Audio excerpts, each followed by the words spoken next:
Donc j'ai une ossature lourde, c'est-à-dire que j'ai des gros os de base. Imaginez mon numérus, on le coupe en deux, on le regarde du dessus, ça va vous donner un petit peu une idée de la différence entre des os fins et des os épais.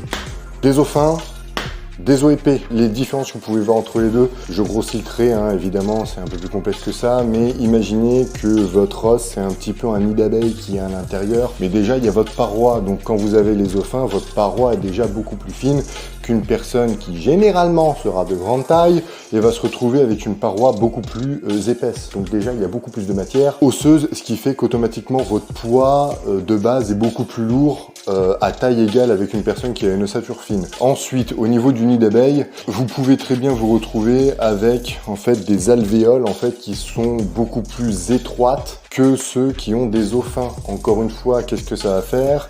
L'espace que vous avez entre chaque alvéole est beaucoup plus épais. Ça rajoute encore du poids. Et donc forcément, si vous avez des os beaucoup plus épais, vous avez des points d'insertion beaucoup plus larges et beaucoup plus longs pour vos tendons.